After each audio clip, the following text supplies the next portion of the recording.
നമസ്കാരം. ഗൾഫ് ടുഡേയിലേക്ക് വിശദമായി. UAE president Sheikh Muhammad bin Zayed Al Nahyan നാളെ ഇന്ത്യയിലെത്തും. ഇന്ത്യ UAE വ്യാപാരം 10,000 കോടി ഡോളറിൽ എത്തിക്കുന്നതുമായി ബന്ധപ്പെട്ട ചർച്ചകൾ ഉണ്ടാകും. ഗൾഫ് മേഖലയിൽ ഉടലെടുത്ത പുതിയ സാഹചര്യങ്ങൾക്കിടയിലാണ് അദ്ദേഹത്തിന്റെ ഇന്ത്യ സന്ദർശനം. നാളെ ഇന്ത്യയിലെത്തുന്ന UAE president Sheikh Muhammad bin Zayed Al Nahyan സുപ്രധാന ചർച്ചകൾ നടത്തുമെന്നാണ് വിവരം. സാമ്പത്തികവും തന്ത്രപരവുമായ ബന്ധം ഊട്ടിയുറപ്പിക്കുകയാണ് ഇരു രാജ്യങ്ങളുടെയും ലക്ഷ്യം. ഇന്ത്യയിൽ ഏറ്റവും കൂടുതൽ നേരിട്ടുള്ള വിദേശ നിക്ഷേപം നടത്തുന്ന 7ാമത്തെ രാജ്യമാണ് UAE. 2030 ആകുമ്പോഴേക്കും ഇന്ത്യ UAE വ്യാപാരം 10,000 കോടി ഡോളറിലെത്തിക്കുമെന്ന് ഇന്ത്യയും UAEയും പ്രതീക്ഷിക്കുന്നു. എണ്ണ ഇതര വ്യാപാരം വർദ്ധിപ്പിക്കാനാണ് UAE ശ്രമിക്കുന്നത്. സെപ കരാറിനു ശേഷം ഇരു രാജ്യങ്ങളുമായുള്ള വ്യാപാര ബന്ധം വലിയ തോതിൽ മെച്ചപ്പെട്ടിരുന്നു. 2025 ആദ്യ പകുതിയിൽ എണ്ണ ഇതര വ്യാപാരം 3,760 കോടി ഡോളറായി ഉയർന്നു. ഇന്ത്യ UAE കപ്പൽ ചരക്ക് പാതയിലും തുടർ ചർച്ചകൾ നടക്കും. US ഇറാൻ സംഘർഷവും സൗദി പാകിസ്ഥാൻ തുർക്കി നീക്കങ്ങളും ചർച്ചയാകുന്നതിനിടയിലാണ് Sheikh Muhammad bin Zayed Al നഹ്യാന്റെ ഇന്ത്യ സന്ദർശനം. പ്രതിരോധ സുരക്ഷാ മേഖലകളിലും ഇന്ത്യ UAE ബന്ധം ശക്തമാണ്. ഇന്ത്യൻ സൈനിക മേധാവി ഈ മാസം ആദ്യം UAE സന്ദർശിച്ചിരുന്നു. ഇരു രാജ്യങ്ങളും പതിവായി സംയുക്ത സൈനിക അഭ്യാസങ്ങൾ നടത്തുകയും കടൽ സുരക്ഷാ സഹകരണം പാലിക്കുന്നുമുണ്ട്. നാളെ തന്നെ Sheikh Muhammad bin Zayed Al Nahyan ഇന്ത്യയിൽ നിന്ന് മടങ്ങും. 24 ദുബായ്. UAEയിലെ സ്കൂളുകളിൽ വിദ്യാർത്ഥികളുടെ കൈവശം മരുന്ന് കൊടുത്തുവിടുന്നതിന് നിയന്ത്രണം. മുൻകൂട്ടി അധ്യാപകരെ അറിയിക്കാതെ വിദ്യാർത്ഥികളുടെ ബാഗുകളിൽ മരുന്ന് കൊടുത്തുവിടരുത് എന്നാണ് നിർദ്ദേശം. അത്യാവശ്യ ഘട്ടങ്ങളിൽ മുൻകൂട്ടി അറിയിച്ച മരുന്നുകൾ അധ്യാപകരെ ഏൽപ്പിക്കണമെന്നാണ് പുതിയ സർക്കുലർ. കുട്ടികളുടെ ആരോഗ്യത്തിനും സുരക്ഷയ്ക്കും ഊന്നൽ നൽകിയാണ് പുതിയ സർക്കുലർ. അത്യാവശ്യ ഘട്ടങ്ങളിൽ ഒഴിച്ചുകൂടാനാകുന്നില്ലെങ്കിൽ മാത്രം വിദ്യാർത്ഥികൾക്ക് സ്കൂളിൽ വെച്ച് മരുന്ന് ഉപയോഗിക്കാം. ഈ വിവരം മുൻകൂട്ടി അധ്യാപകരെ അറിയിക്കണം. മരുന്നുകൾ സ്കൂൾ ബാഗിൽ കൊടുത്തുവിടരുത്. അധ്യാപകരുടെ കയ്യിൽ ഡോക്ടറുടെ കുറിപ്പുൾപ്പെടെ മരുന്നുകൾ ഏൽപ്പിക്കണം. നിരവധി വിദ്യാർത്ഥികൾ അളവിൽ കൂടുതൽ ഡോസ് മരുന്ന് സ്കൂളിൽ വെച്ച് കഴിക്കുന്നതായി കണ്ടെത്തിയിട്ടുണ്ട്. കൃത്യമായ സമയത്തുമല്ല മരുന്ന് കഴിക്കുന്നത്. പലരും കയ്യിലുള്ള മരുന്ന് കൂട്ടുകാർക്കും നൽകുന്നു. ഇത് ഗുരുതരമായ ആരോഗ്യ പ്രശ്നങ്ങൾ ഉണ്ടാക്കും. സർക്കാർ സ്വകാര്യ സ്കൂളുകളിൽ സർക്കുലർ നൽകിയിട്ടുണ്ട്. മാതാപിതാക്കൾക്കായി പ്രത്യേക ബോധവൽക്കരണ ക്ലാസുകൾ സംഘടിപ്പിക്കും. ആരോഗ്യപൂർണമായ തലമുറയെ വാർത്തെടുക്കാൻ മാതാപിതാക്കൾ പൂർണ്ണ പിന്തുണ നൽകണമെന്ന് സർക്കുലറിൽ പറയുന്നു. 24 ദുബായ്. ലോകത്തിലെ ഏറ്റവും സുരക്ഷിത നഗരമാണ് അബുദാബി എന്ന നംബ്യൂ സർവേ റിപ്പോർട്ട്. തുടർച്ചയായ 10ാം തവണയാണ് സുരക്ഷിതമായ നഗരങ്ങളുടെ പട്ടികയിൽ അബുദാബി 1ാം സ്ഥാനത്ത് എത്തുന്നത്. പട്ടികയിലെ ആദ്യ 6 നഗരങ്ങളും ഗൾഫ് രാജ്യങ്ങളിലാണ്. 100ൽ 89 പോയിന്റ് നേടിയാണ് തുടർച്ചയായി 10ാം തവണയും സുരക്ഷിത നഗരങ്ങളുടെ സർവേയിൽ അബുദാബി 1ാം സ്ഥാനത്തെത്തിയത്. സുരക്ഷ, ജീവിത നിലവാരം, ജീവിത ചെലവ് എന്നിവ നിരീക്ഷിക്കുന്ന ആഗോള പ്ലാറ്റ്ഫോമായ നംബിയോ ആണ് റാങ്കിംഗ് തയ്യാറാക്കിയത്. ക്രൈം നിരക്ക്, കഴിഞ്ഞ 5 വർഷത്തിനിടയിൽ അക്രമ സ്വഭാവങ്ങളുടെ ശതമാനം, മോഷണം, തട്ടിക്കൊണ്ടുപോകൽ, ലഹരി ഇടപാടുകൾ തുടങ്ങി അഴിമതി വരെ പരിശോധിച്ചാണ് പട്ടിക തയ്യാറാക്കിയിരിക്കുന്നത്. സ്വദേശികളുടെയും പ്രവാസികളുടെയും സന്ദർശകരുടെയും അഭിപ്രായം ഒരുപോലെ വിലയിരുത്തിയിട്ടുണ്ട്. UAE president Sheikh Muhammad bin Zayed Al നഹ്യാന്റെ ദീർഘവീക്ഷണമുള്ള നേതൃത്വവും സ്ഥിരമായ പിന്തുണയും പോലീസ് ഉദ്യോഗസ്ഥരുടെ അർപ്പണബോധമുള്ള പ്രവർത്തനങ്ങളുമാണ് ഈ നേട്ടത്തിന് പിന്നിലെന്ന് അബുദാബി പോലീസ് പറയുന്നു. Ras al Khaimah, Ajman, Sharjah, Doha, Dubai എന്നീ നഗരങ്ങളാണ് 2 മുതൽ 6 വരെയുള്ള സ്ഥാനങ്ങളിൽ. പട്ടികയിൽ 50ാം സ്ഥാനത്തുള്ള മംഗലാപുരമാണ് ഇന്ത്യൻ നഗരങ്ങളിൽ ഏറ്റവും സുരക്ഷിതമെന്ന് സർവേ ചൂണ്ടിക്കാട്ടുന്നു. വഡോദര 85ഉം അഹമ്മദാബാദ് 95ാമതുമാണ്. 154ാമതുള്ള തിരുവനന്തപുരമാണ് കേരളത്തിൽ നിന്നുള്ള ഏറ്റവും സുരക്ഷിത നഗരമായി സർവേ പറയുന്നത്. 24 ദുബായ്. ഓസ്ട്രേലിയയിലെ പെർത്തിൽ നിയമവിരുദ്ധ ബൈക്കുകൾക്കും സ്കൂട്ടറുകൾക്കുമെതിരെ ശക്തമായ നടപടിയുമായി ഓസ്ട്രേലിയൻ പോലീസ്. ഓപ്പറേഷൻ മൂർഹെഡ് എന്ന പേരിലായിരുന്നു പരിശോധന. യുവാക്കളുടെ അപകടകരമായ ഡ്രൈവിംഗിനെ തുടർന്നാണ് നടപടികൾ കടുപ്പിച്ചത്. ഓസ്ട്രേലിയയിൽ നിന്നും ചിന്നു ജെറാൾഡ് തയ്യാറാക്കിയ റിപ്പോർട്ടിലേക്ക്. ഓസ്ട്രേലിയയിലെ പെർത്തിൽ നിയമവിരുദ്ധമായ സ്കൂട്ടറുകൾക്കും ബൈക്കുകൾക്കും എതിരെ വെസ്റ്റേൺ ഓസ്ട്രേലിയൻ പോലീസ് ശക്തമായ നടപടി സ്വീകരിച്ചു. ഓപ്പറേഷൻ മൂർഹെഡ് എന്ന പേരിൽ ജോണ്ടലപ്പിൽ നടത്തിയ ഈ റെയ്ഡിൽ 30-ലേറെ അതിവേഗ ഈ റൈഡുകൾ പിടിച്ചെടുക്കുകയും നശിപ്പിക്കുകയും ചെയ്തു. യുവാക്കളുടെ ഭാഗത്തു നിന്നുണ്ടായ അപകടകരവും സാമൂഹ്യ വിരുദ്ധവുമായ ഡ്രൈവിംഗ് രീതികളാണ് ഈ നീക്കത്തിന് പിന്നിൽ. 2026 ജനുവരി 5-ന് ആരംഭിച്ച ഈ ഓപ്പറേഷനിലൂടെ വാഹനങ്ങളിലേക്ക് വസ്തുക്കൾ വലിച്ചെറിയുക, ആളുകളെ ഭീഷണിപ്പെടുത്തുക, പോലീസിൽ നിന്ന് ഒഴിഞ്ഞുമാറുക, പ്രധാന റോഡുകളിലൂടെ അതിവേഗം ഓടിക്കുക തുടങ്ങിയ പരാതികൾക്ക് പരിഹാരം കാണാനാണ് പോലീസ് ശ്രമിച്ചത്. 11-നും 18-നും ഇടയിൽ പ്രായമുള്ള 25 കുട്ടികളെയും 4 മുതിർന്നവരെയും പോലീസ് പിടികൂടി. മണിക്കൂറിൽ 80 കിലോമീറ്റർ വേഗതയിൽ പോകുന്ന ഒരു റൈഡബിൾ ഓടിച്ച 12 വയസ്സുകാരനും പിടിയിലായവരിൽ ഉൾപ്പെടുന്നു. പിടിച്ചെടുത്ത 36 ഉപകരണങ്ങളിൽ പലതിനും പെഡലുകൾ ഉണ്ടായിരുന്നില്ലെന്നും നിയമവിരുദ്ധമായ മോട്ടോറുകളുള്ള മോട്ടോർ സൈക്കിളുകളോട് സാമ്യമുള്ളവയായിരുന്നുവെന്നും അധികൃതർ വ്യക്തമാക്കി. തീരപ്രദേശങ്ങൾ, ഫാസ്റ്റ് ഫുഡ് കടകൾ, പാർക്കിംഗ് സ്ഥലങ്ങൾ, റോഡുകൾ എന്നിവിടങ്ങളിലാണ് ഇത്തരത്തിലുള്ള നിയമലംഘനങ്ങൾ കൂടുതലായി നടന്നത്.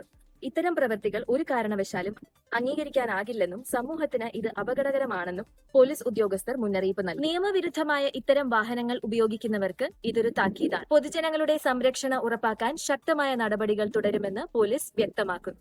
ഓസ്ട്രേലിയയിൽ നിന്നും 24-ന് വേണ്ടി ചിന്നു ജെറാൾഡ്. സൗദി ഇന്ത്യ ഉഭയകക്ഷി ബന്ധത്തിന്റെ ഊഷ്മളത വിളിച്ചോതി ജിദ്ദയിൽ സാംസ്കാരിക മഹോത്സവം സംഘടിപ്പിച്ചു. ഗുഡ്വിൽ ഗ്ലോബൽ ഇനിഷ്യേറ്റീവും ഇന്ത്യൻ കോൺസുലേറ്റും ചേർന്ന് സംഘടിപ്പിച്ച സൗദി ഇന്ത്യ ഫെസ്റ്റിവൽ സീസൺ 2 വൈവിധ്യമാർന്ന കലാപരിപാടികളിൽ ശ്രദ്ധേയമായി. ജിദ്ദ ഇന്റർനാഷണൽ ഇന്ത്യൻ സ്കൂളിൽ നടന്ന സാംസ്കാരിക വിരുന്നിൽ സൗദി ഇന്ത്യൻ സമൂഹങ്ങളിൽ നിന്നായി ആയിരക്കണക്കിന് പേർ പങ്കുചേർന്നു.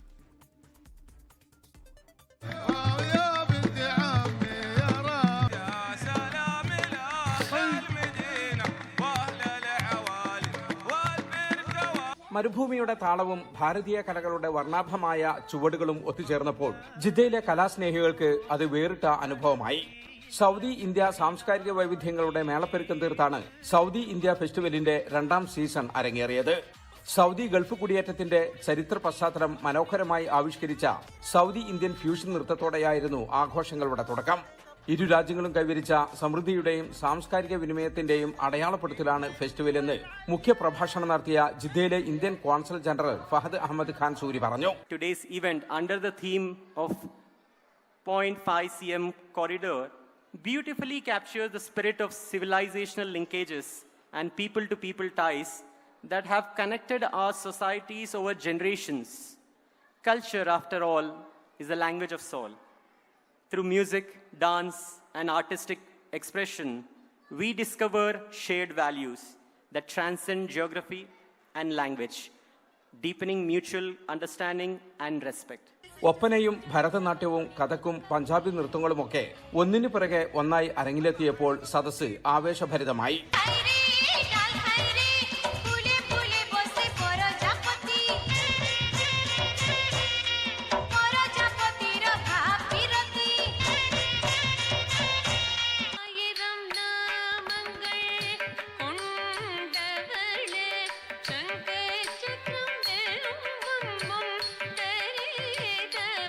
നൂറ്റി 150ഓളം അറബ് ഇന്ത്യൻ പ്രതിഭകളാണ് വേദിയിൽ കലാപരിപാടികൾ അവതരിപ്പിച്ചത്.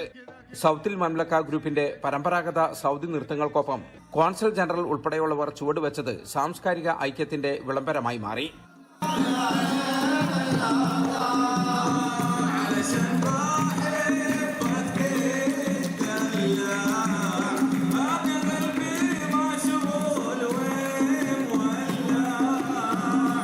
ജിദ്ദയിലെ പ്രമുഖ ഗായകർ പങ്കെടുത്ത സംഗീത വിരുന്നുമുണ്ടായിരുന്നു.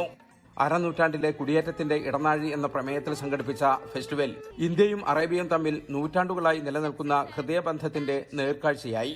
GGI പ്രസിഡന്റ് ഹസൻ ചെറൂപ്പ അധ്യക്ഷത വഹിച്ച ചടങ്ങിൽ വിവിധ മേഖലകളിലെ പ്രമുഖർ സംബന്ധിച്ചു.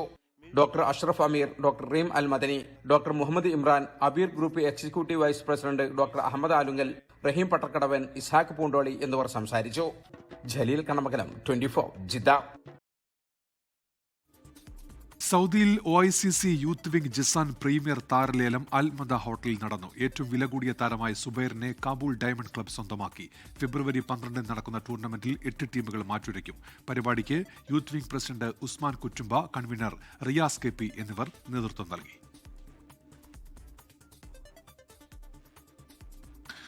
ഒമാനിലെ സിലാൽ മലയാളി കൂട്ടായ്മയുടെ 1ാം വാർഷികാഘോഷം ഈ മാസം 23 നടക്കും. ബർക്കയിലെ ഫോർ സീസൺസ് വില്ലാസ് ഫാം ഹൌസിൽ വെച്ചാണ് ആഘോഷ പരിപാടികൾ നടക്കുകയെന്ന് ഭാരവാഹികൾ വാർത്താസമ്മേളനത്തിൽ അറിയിച്ചു. സിലാൽ ഫ്രൂട്ട് ആൻഡ് വെജിറ്റബിൾ മാർക്കറ്റുമായി ബന്ധപ്പെട്ട് പ്രവർത്തിക്കുന്ന മലയാളികളാണ് തിലാൽ മലയാളി കൂട്ടായ്മയിലുള്ളത്. മവേലയിലെ പഴയ പഴം പച്ചക്കറി മാർക്കറ്റുമായി ബന്ധപ്പെട്ട് പ്രവർത്തിക്കുന്ന മലയാളി കച്ചവടക്കാരും ജീവനക്കാരും ഈ കൂട്ടായ്മയുടെ ഭാഗമാണ്. കൂട്ടായ്മയിലെ അംഗങ്ങൾക്ക് ആവശ്യമായ സമയങ്ങളിൽ സാമ്പത്തിക സഹായങ്ങളും മറ്റു പിന്തുണയും നൽകാൻ കഴിഞ്ഞുവെന്ന് പ്രസിഡന്റ് അബ്ദുൾ വാഹിദ് പറഞ്ഞു. 23-ന് നടക്കുന്ന 1ാം വാർഷിക ആഘോഷത്തിൽ അംഗങ്ങളുടെയും കുടുംബാംഗങ്ങളുടെയും വിവിധ കായിക പരിപാടികളും സാംസ്കാരിക സമ്മേളനവും നടക്കും. മാർക്കറ്റിൽ ദീർഘകാലം പ്രവർത്തിച്ച മുതിർന്ന അംഗങ്ങളെ ആദരിക്കും. ഉപദേശക സമിതി chairman Abdul Jabbar, president Abdul Wahid, secretary Mujeeb CH, program convener Sayyid Shivapuram, vice president Das Chalil എന്നിവർ വാർത്താ സമ്മേളനത്തിൽ പങ്കെടുത്തു. 24 ഒമാൻ. ആസ്ട്രേലിയ എന്ന് കേട്ടാൽ ആദ്യം ഓർമ്മ വരിക കങ്കാരികളുടെ ദേശം എന്നുകൂടിയാണ്. എന്നാൽ കങ്കാരികൾ മാത്രമല്ല, മറ്റു പല അപൂർവ പക്ഷിമൃഗാദികളുടെയും ആവാസ സ്ഥലം കൂടിയാണ് ആസ്ട്രേലിയ. ആസ്ട്രേലിയയിൽ നിന്നും കറുത്ത അരയന്നങ്ങളുടെ വിശേഷങ്ങളുമായി ഷാജു ഫ്രാൻസിസും പെനീന മാത്യുവും തയ്യാറാക്കിയ റിപ്പോർട്ടിലേക്ക്. ബ്ലാക്ക് സ്വാൻ അഥവാ കറുത്ത അരയന്നങ്ങളുടെ ജന്മദേശം ഓസ്ട്രേലിയ ആണ്. രാജ്യത്തിൻ്റെ തെക്ക് പടിഞ്ഞാറ് ഭാഗങ്ങളിലായി ഇവയെ ധാരാളമായി കാണാൻ സാധിക്കും. വെസ്റ്റേൺ ഓസ്ട്രേലിയ സംസ്ഥാനത്തിൻ്റെ ഔദ്യോഗിക പക്ഷിയും ചിഹ്നവും ബ്ലാക്ക് സ്വാൻ ആണ്. സംസ്ഥാനത്തിൻ്റെ പതാകയിലും ഇവയെ നമുക്ക് കാണാൻ സാധിക്കും. ബ്ലാക്ക് സ്വാൻ്റെ വിശേഷങ്ങളാകട്ടെ ഇന്നത്തെ വാർത്ത. ഓറഞ്ച് കലർന്ന ചുവന്ന നിറത്തിലുള്ള മനോഹരമായ കൊക്കുകളും നീളം കൂടിയ S ആകൃതിയിലുള്ള കഴുത്തും ശ്യാമവർണ്ണത്തിലുള്ള ശരീരവും കറുത്ത അരയന്നങ്ങളുടെ പ്രത്യേകതയാണ്. നദികളിലും ശുദ്ധജല തടാകങ്ങളിലും ഉപ്പുജല തടാകങ്ങളിലും ഇവ അധിവസിക്കുന്നു. പൊതുവെ ജീവിതത്തിൽ ഒരു പങ്കാളിയെ മാത്രമാണ് ഇവ തിരഞ്ഞെടുക്കുക. അടയിരിക്കുന്നതും കുഞ്ഞുങ്ങളെ വളർത്തുന്നതും അച്ഛനും അമ്മയും ചേർന്നാണ്. ഉപ്പുവെള്ളം കുടിച്ചാലും അവയുടെ കണ്ണിന് മുകളിലുള്ള പ്രത്യേക ഗ്രന്ഥി ഉപയോഗിച്ച് ഉപ്പിനെ ജലത്തിൽ നിന്നും വേർതിരിക്കാൻ ഇവയ്ക്ക് സാധിക്കും. സസ്യബുക്കുകളായ ഇവയുടെ ജീവിത കാലയളവ് ഏകദേശം 20 വർഷത്തോളമാണ്. ഇവ പുറപ്പെടുവിക്കുന്ന ശബ്ദം സംഗീതാത്മകമാണ്. ഓസ്ട്രേലിയയിലാണ് കറുത്ത അരയന്നങ്ങളെ സാധാരണയായി കാണാറുള്ളതെങ്കിലും ഇന്ന് ഇവ ന്യൂസിലൻഡ്, ന്യൂഗിനി എന്നീ രാജ്യങ്ങളിലും കാണപ്പെടുന്നുണ്ട്. കറുത്ത അരയന്നം വെസ്റ്റേൺ ഓസ്ട്രേലിയ സംസ്ഥാനത്തിന്റെ പ്രതീകമായും അപൂർവതയുടെയും അപ്രതീക്ഷിത സംഭവങ്ങളുടെയും പ്രതീകമായും വിശേഷിപ്പിക്കാറുണ്ട്. ജലാശയങ്ങളിലെ ഓളങ്ങൾക്ക് മീതെയായി തെന്നി നീങ്ങുന്ന കറുത്ത അരയന്നങ്ങൾ ഒരു അപൂർവ മനോഹര കാഴ്ചയാണ്. ഓസ്ട്രേലിയയിൽ നിന്നും 24-ന് വേണ്ടി ഷാജു ഫ്രാൻസിസ്. നിയമസഭാ തെരഞ്ഞെടുപ്പിന് തൊട്ടുമുൻപ് പ്രതിപക്ഷ നേതാവ് VD സതീശനെ ലക്ഷ്യമിട്ട് SNDP യോഗവും NSSും. VD സതീശനെതിരെ ഗുരുതര വിമർശനമാണ് വെള്ളാപ്പള്ളി നടേശനും G സുകുമാരൻ നായരും ഇന്ന് നടത്തിയത്. വർഗീയതയുമായി ഏറ്റുമുട്ടി മരിച്ചാൽ വീരാളിപ്പട്ട് പുതച്ച് കിടക്കുമെന്നായിരുന്നു VD സതീശന്റെ മറുപടി. അതേസമയം VD സതീശന് എതിരായ സമുദായ നേതാക്കളുടെ വിമർശനം ആയുധമാക്കുകയാണ് ഭരണപക്ഷം. SNDP NSS ഐക്യം ആദ്യം പ്രകടമായത് പ്രതിപക്ഷ നേതാവ് VD സതീശനെതിരെയായിരുന്നു. VD സതീശനെതിരെ രൂക്ഷ വിമർശനമാണ് വെള്ളാപ്പള്ളി നടേശനും G സുകുമാരൻ നായരും ഇന്ന് നടത്തിയത്. ഇന്നലെ മുളച്ച തകരയായ VD സതീശൻ തന്നെ നിരന്തരം വേട്ടയാടുകയാണെന്ന് വെള്ളാപ്പള്ളി നടേശൻ. സതീശൻ വിചാരിച്ചാൽ SNDPയെ പിളർത്താനാവില്ലെന്നും വെള്ളാപ്പള്ളിയുടെ വിമർശനം. SNDP പ്രസ്ഥാനത്തെ തകർക്കുക, ഈഴവനെ തകർക്കുക, അതിനെ തളർത്തുക. ഈ മാന്യന്റെ ഉപ്പാപ്പം വിചാരിച്ചാലും SNDP യോഗത്തെ തകർക്കാനും തളർത്താനും ഇതിനു മുമ്പും പലരും വന്നിട്ടുണ്ട്. ഒന്നും സംഭവിച്ചിട്ടില്ല. ഇത് വളരെയല്ലാതെ തളർന്നിട്ടില്ല. പിളർക്കാൻ ശ്രമിച്ചവരെല്ലാം സ്വയം പിളർന്നു പോയതല്ലാതെ ഇത് പിളർത്താൻ സാധിച്ചിട്ടില്ല. വർഗീയതയുമായി ഏറ്റുമുട്ടി മരിച്ചാൽ വീരാളിപ്പട്ട് പുതച്ച് കിടക്കുമെന്നായിരുന്നു VD സതീശന്റെ മറുപടി. വർഗീയതയുമായി കോംപ്രമൈസ് ഇല്ല. വർഗീയതയുമായി നേരിട്ട് ഏറ്റുമുട്ടി മരിച്ചു കിടന്നാലും വീരാളിപ്പട്ട് പുതച്ച് കിടക്കും. പുറകിൽ നിന്ന് വെട്ടേറ്റ് മരിക്കില്ല എന്ന്. അതായത് ഞാൻ ഓടൂല, വർഗീയതയുമായി പോരാടുമ്പോൾ ഓടൂല. സതീശനെ ഇങ്ങനെ അഴിച്ചുവിട്ടാൽ കോൺഗ്രസിന് തിരഞ്ഞെടുപ്പിൽ തിരിച്ചടി കിട്ടുമെന്ന് G സുകുമാരൻ നായർ. ഒരു സംശയമില്ല, ഇങ്ങനെ മുന്നോട്ട് പോയാൽ കോൺഗ്രസിന് അടി കിട്ടും. അത് കോൺഗ്രസുകാർ ശ്രദ്ധിക്കേണ്ട കാര്യമാണ്. അത്ര കണ്ട് അഹങ്കരിക്കരുത് ഒരു നേതാക്കന്മാരും. താഴ്മയാണ് എന്നുള്ളത് നല്ലതെന്ന് വിചാരിച്ചോ. താൻ വിമർശനങ്ങൾക്ക് അതീതനല്ലെന്നും വ്യക്തിപരമായ വിയോജിപ്പ് ആർക്കും പറയാമെന്നുമായിരുന്നു VD സതീശന്റെ പ്രതികരണം. പിന്നെ എനിക്കെതിരെ വ്യക്തിപരമായി പറയുന്നതിൽ എനിക്ക് യാതൊരു വിരോധമില്ല. കാരണം ഞാൻ വിമർശനത്തിന് അതീതനായിട്ടുള്ള ആളല്ല. സമുദായ നേതാക്കന്മാർക്ക്, രാഷ്ട്രീയ നേതാക്കന്മാർക്ക്, സാംസ്കാരിക പ്രവർത്തകർക്ക്, എൻ്റെ പാർട്ടിയിൽപ്പെട്ട അംഗങ്ങൾക്ക് ഒക്കെ എന്നെ വിമർശിക്കാനുള്ള സ്വാതന്ത്ര്യമുണ്ട്. ഞാൻ ആ വിമർശനത്തിൽ കഴമ്പുള്ളതാണെങ്കിൽ ഞാനത് സ്വീകരിക്കും. അതേസമയം വി.ഡി. സതീശനെതിരായ SNDP NSS നേതൃത്വങ്ങളുടെ വിമർശനം ഭരണപക്ഷവും ആയുധമാക്കുകയാണ്. ഈ കേരളത്തിൽ വരാൻ പോകുന്ന നിയമസഭാ തെരഞ്ഞെടുപ്പിൽ ജാതീയമായ വർഗീയമായ ചേരിതിരിവ് ഉണ്ടാക്കി ആശയക്കുഴപ്പമുണ്ടാക്കി ഇവിടുത്തെ ന്യൂനപക്ഷത്തിൻ്റെ വോട്ട് പിടിക്കാൻ കഴിയുമോ എന്ന ഒരു അടവാണ് ആ ന്യൂനപക്ഷ വിഭാഗത്തിൻ്റെ ഗണ്യമായ ജനവിഭാഗം പങ്കെടുത്ത ഒരു സമ്മേളനത്തിൽ അദ്ദേഹം കാണിച്ചത്. അദ്ദേഹം പറഞ്ഞത് ചേരിതിരിവുണ്ടാക്കാൻ അപകടകരമായ അഭിപ്രായങ്ങൾ പറയാൻ പാടില്ല. ഏത് നേതാവാണിത്? അങ്ങനെ വരുമ്പോൾ അപ്പുറവും ഇപ്പുറവും ഒക്കെ സംഘടിക്കും. News desk 24. പ്രതിപക്ഷ നേതാവ് വി.ഡി. സതീശനെതിരായ SNDP NSS വിമർശനങ്ങളെ പ്രതിരോധിക്കാതെ കോൺഗ്രസ് എല്ലാവരുമായും സൗഹൃദത്തിൽ പോകാൻ ആഗ്രഹിക്കുന്നു എന്നായിരുന്നു KPCC അധ്യക്ഷൻ സണ്ണി ജോസഫിന്റെ പ്രതികരണം. നിയമസഭാ തെരഞ്ഞെടുപ്പിന് മാസങ്ങൾ മാത്രം ബാക്കി നിൽക്കെ പ്രബല സമുദായ സംഘടനകളെ അകറ്റുന്ന സമീപനത്തിൽ പാർട്ടിക്കുള്ളിൽ എതിർപ്പുണ്ട്. പ്രതിപക്ഷ നേതാവിന്റെ നിലപാടുകളോട് നേരത്തെ തന്നെ വിമർശനമുള്ള സമുദായ നേതാവാണ് SNDP യോഗം ജനറൽ സെക്രട്ടറി വെള്ളാപ്പള്ളി നടേശൻ. അതിനൊപ്പം NSS general secretary G. Sukumaran Nair കൂടി ചേർന്നതോടെ വി.ഡി. സതീശനെതിരെ സമുദായ മുന്നണി തന്നെ രൂപപ്പെട്ടിരിക്കുകയാണ്. സമുദായങ്ങളുടെ തിണ്ണനിരങ്ങാൻ പോകരുത് എന്ന സതീശന്റെ പഴയ പ്രതികരണത്തിലുള്ള നീരസം വ്യക്തമാക്കിയ സുകുമാരൻ നായർ കോൺഗ്രസിന് ചില മുന്നറിയിപ്പുകളും നൽകുന്നുണ്ട്. ഈ സതീശൻ എന്ന് പറയുന്ന ആളിനെ അഴിച്ചുവിട്ടിരിക്കുക കോൺഗ്രസ്. പറഞ്ഞു മനസ്സിലായ അദ്ദേഹത്തിന് ഇത്തരം നയപരമായ കോൺഗ്രസിന്റെ നയപരമായ വിഷയങ്ങൾ അഭിമുഖീകരിക്കാൻ എന്ത് അവകാശമാണുള്ളത്? വെള്ളാപ്പള്ളിയുടെ നിലപാടുകളോട് ചേർന്ന് നിൽക്കുന്ന സമീപനത്തിലേക്ക് സുകുമാരൻ നായർ കൂടി വന്നതോടെ കോൺഗ്രസ് നേതൃത്വത്തിൽ ആശങ്ക വർദ്ധിക്കുകയാണ്. SNDPയോടും NSSനോടും സതീശൻ സ്വീകരിക്കുന്ന സമീപനങ്ങളോട് പാർട്ടിയിൽ വിമർശനമുണ്ട്. പ്രതിപക്ഷ നേതാവിനെതിരെയുള്ള വിമർശനങ്ങളെ KPCC പ്രസിഡന്റ് ഇന്ന് പ്രതിരോധിച്ചില്ല. എല്ലാവരോടും സൗഹൃദത്തിൽ പോകുമെന്ന് മറുപടി. കോൺഗ്രസ് എല്ലാ സംഘടനകളുമായി നല്ല സൗഹൃദത്തിൽ പോകാൻ ആഗ്രഹിക്കുന്നു. ആ ബന്ധം നിലനിർത്തി തന്നെ ഞങ്ങൾ പോകും. എന്തെങ്കിലും പ്രയാസങ്ങളുണ്ടെങ്കിൽ അത് ചർച്ചയിലൂടെ പരിഹരിക്കാൻ സാധിക്കും എന്നാണ് ഞങ്ങൾ കരുതുന്നത്. K. മുരളീധരനും തിരുവഞ്ചൂർ രാധാകൃഷ്ണനും സമാന നിലപാടാണ് സ്വീകരിച്ചത്. വിവാദങ്ങൾക്കിടെ പെരുന്നയിലെ NSS ആസ്ഥാനത്തെത്തിയ കൊടിക്കുന്നിൽ സുരേഷ് MP മാധ്യമങ്ങളെ കണ്ടതോടെ ആദ്യം പിൻവാങ്ങി.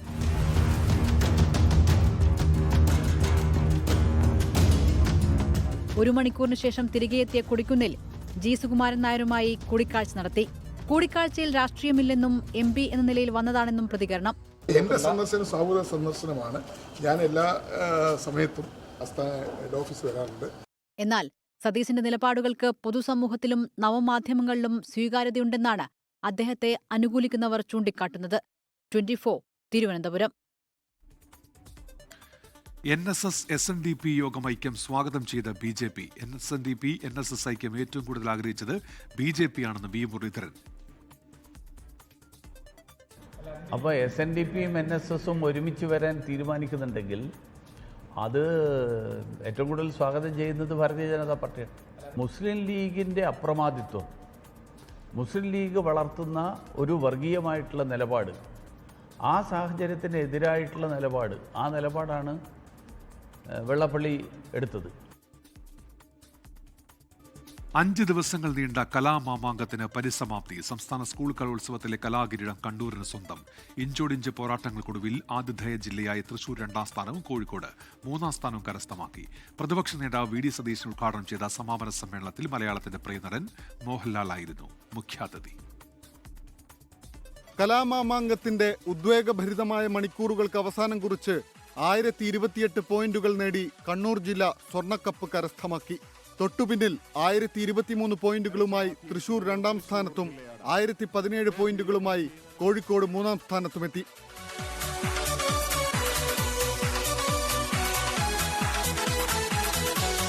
അറബിക് സംസ്കൃതം കലോത്സവങ്ങളിൽ 95 പോയിന്റുകളുമായി 1ാം സ്ഥാനം കണ്ണൂർ, കോഴിക്കോട്, പാലക്കാട്, കൊല്ലം, എറണാകുളം എന്നീ ജില്ലകൾ പങ്കിട്ടു.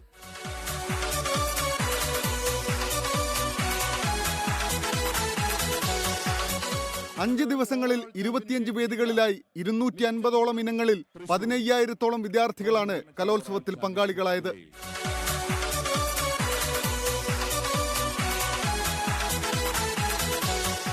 168 കുട്ടികളെ മത്സരത്തിനെത്തിച്ച പാലക്കാട് ആലത്തൂർ BSS ഗുരുകുലം 238 പോയിന്റുകളുമായി തുടർച്ചയായി 13ാം തവണ വ്യക്തിഗത ചാമ്പ്യന്മാരായ സ്കൂളായി. 157 പോയിന്റുകളുമായി പത്തനംതിട്ട കിടങ്ങാനൂർ SVG VHSS രണ്ടാം സ്ഥാനത്തും 129 പോയിന്റുകളുമായി MGM-HSS മാനന്തവാടി മൂന്നാം സ്ഥാനത്തുമാണ്. ഞങ്ങളുടെ എഫേർട്ടിനുള്ള റിസൾട്ടാണ് ഞങ്ങൾക്ക് ഇപ്പോൾ കിട്ടിയിരിക്കുന്നത്. ഞങ്ങൾ എല്ലാ കപ്പും തൂക്കിയിരിക്കുകയാണ്. ഭയങ്കര ഹാപ്പിയാണ്. ഇളക്കി മറിച്ചു.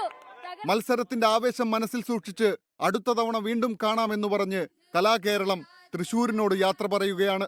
24 തൃശൂർ.